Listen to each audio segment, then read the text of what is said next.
I've had eczema since I was a kid. I had asthma as a kid. Most listeners will know that the eczema and asthma continuum is called atopy or atopic dermatitis and is often coexistent. So I had an autoimmune disease. I have an autoimmune disease. We all, many of us will have predispositions or have autoimmune diseases. So as a kid, I remember having like itchy bumps between my fingers and occasional rashes.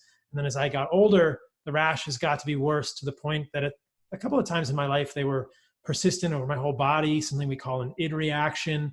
And they would be triggered seemingly at random times. In retrospect, I think that there has always been food triggers. But for most of my life and my medical education, once I got to be an adult and went to medical school and started thinking about illness and disease, these autoimmune diseases have been sort of the center of my preoccupation. I've been fascinated by understanding why the immune system reacts against us sometimes. And these skin conditions are some of the most obvious, the most overt autoimmunity. You can't necessarily look at someone and say they have Hashimoto's thyroiditis unless they have a goiter. But when somebody has psoriasis or eczema or some of these other skin diseases, it's very clear there's something going on. And it's very clear that the immune system is reacting to something in the skin, or at least that's where it's manifesting.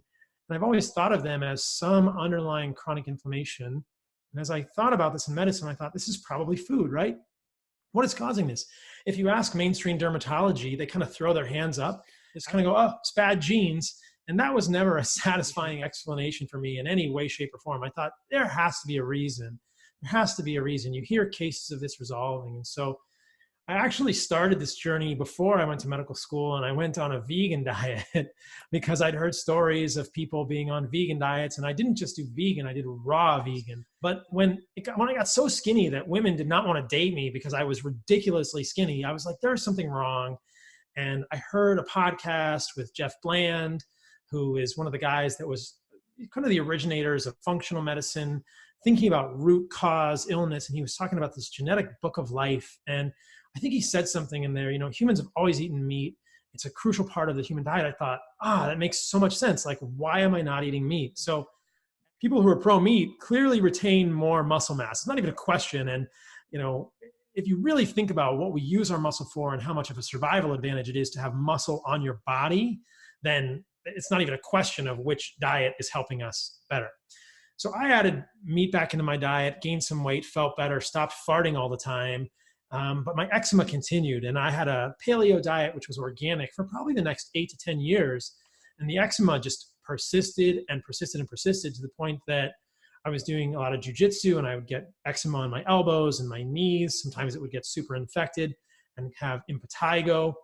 And I thought, what is going on? I'm eating this organic paleo diet consisting of lettuce and avocado and berries and meat and occasional other foods, but really not eating any gluten, not eating any dairy, not eating any junk food. And I still had bad eczema. So I kept cutting things out of my diet. And as you know, if you go down this rabbit hole in functional medicine, there's oxalates and lectins and histamines and all kinds of things, and nightshades and all kinds of things people talk about triggering autoimmune disease. So I cut them all out. And I still had eczema, right? So I'm on a low oxalate, low histamine, low zero nightshade paleo diet, and I still have bad eczema. And it was at that point that I heard about the carnivore diet.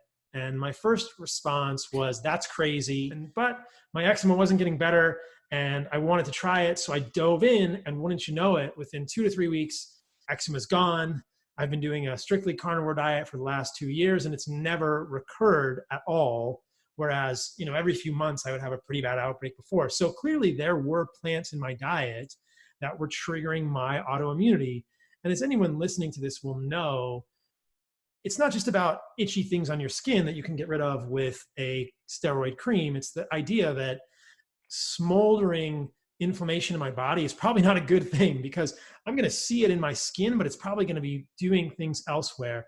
I think of inflammation and this kind of chronic low-level inflammation that accompanies autoimmunity like rust. Of course, this is just an analogy, but it's like, I don't want that process causing damage to my endothelium of my gut or my blood vessels or anywhere. So I always wanted to get rid of it and to think, I just want things to be as quiet and as quiescent and calm in my body as possible.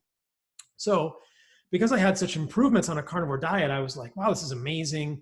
I felt better psychologically. I felt more positive. I felt more upbeat, and my gut symptoms went away. I had way less gas, even from, before, when I had moderate amounts of gas on a paleo diet, but now I had like zero gas, and I only farted like once a day. It was amazing. And it didn't smell. I was like, wow, this is so great for my social life. Like, I never fart. My gut feels amazing. My poops are perfect. My eczema's gone. I'm more positive. This is amazing. I got to dig in. And that began sort of my journey into the research around how eating an animal-based diet could be sustainable, why so many of the things I'd been told with regard to plants were probably wrong and misleading. And that's where the book came out of it. So most of your listeners will know I wrote a book, The Carnivore Code. Hopefully you've seen it. And